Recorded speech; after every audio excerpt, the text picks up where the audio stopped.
আসসালামু আলাইকুম রহমতুল্লাহি ওয়া বারাকাতুহু। নাহমাদুহু ওয়া নুসাল্লি আলা বা'দা রাসূলিহিল কারীম। ইন্নাল হামদালিল্লাহ আলহামদুলিল্লাহি রাব্বিল আলামিন। আল্লাহ পাকের অশেষ রহমতে, আল্লাহ পাকের অশেষ করুণায় বেঁচে আছি, সুস্থ আছি, ভালো আছি আলহামদুলিল্লাহ। তো যেটা বলতে চাচ্ছিলাম সেটা হলো, আল্লাহর এক বান্দা এক জায়গা থেকে অন্য জায়গায় যাচ্ছিল। যাওয়ার পথে সেই বান্দা অনেক ক্লান্ত হয়ে গেছে। সে ক্লান্ত হয় তখন একটা বটগাছের নিচে গেছে আর কি। সো সেই বটগাছের নিচে যায়, দেখে এত বড় একটা বটগাছ, আর সেই বটগাছের পাশেই আবার ছিল আপনার ওই যে কুমড়ার গাছ, বড় লাউয়ের গাছ আর কি। এত চিকন চিকন লাউয়ের গাছ, কুমড়ার গাছ দেখে অবাক হয়ে যায়। সে আল্লাহর বান্দার কয় যে, আল্লাহ, দেখ কি একটা গাছ, এত মোটা একটা বট গাছ বানাইছে, কিন্তু ফল তার কত ছোট ছোট।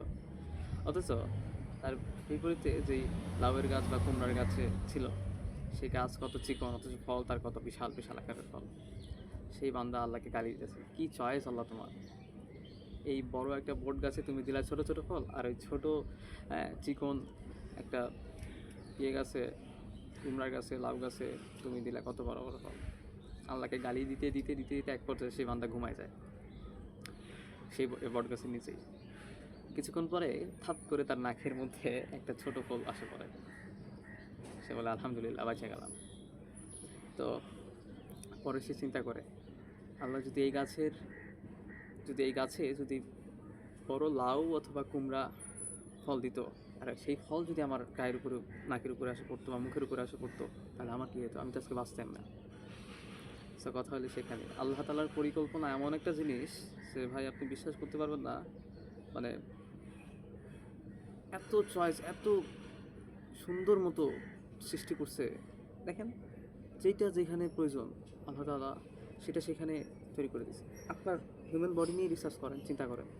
দেখেন, আপনার চোখটা যদি এখানে না হয়, পিছনে হইতো, পিছনটাকে দেখতে পাতেন, এটা কেমন হতো না?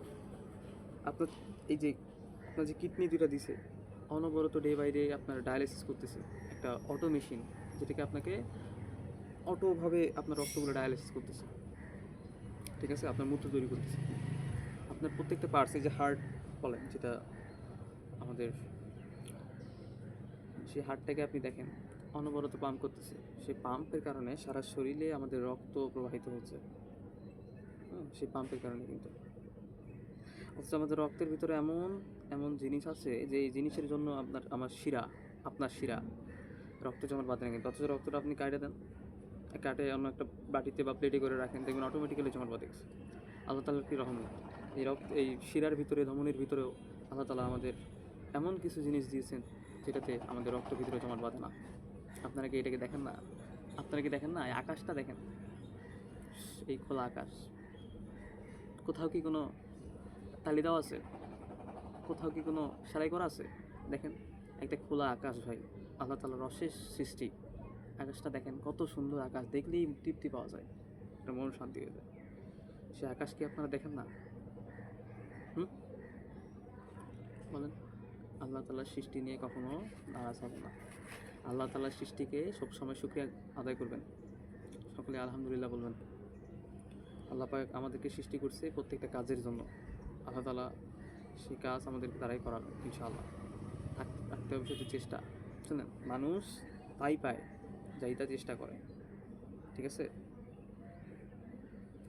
চেষ্টা করেন, আল্লাহ আছে, ইনশাআল্লাহ পেয়ে যাবেন, ঠিক আছে ভাই? ইনশাআল্লাহ। ধৈর্য ধরতে হবে, আপনাকে ধৈর্য ধরতে হবে, ঠিক আছে? ধৈর্য ধরতে হবে, ধৈর্য না ধরলে কিন্তু কোনো কিছু সম্ভব না। আল্লাহ পাক আমাদের ধৈর্য ধরার তৌফিক দান করুক। ওয়াজআলনি শাকুরা, আল্লাহর কাছে দোয়া করবেন, ওয়াজআলনি শাকুরা, আল্লাহ আমাদের শুকরগুজার বানান, ঠিক আছে? ওয়াজআলনি শাকুরা, আল্লাহ আমাদেরকে শুকরগুজার বানান।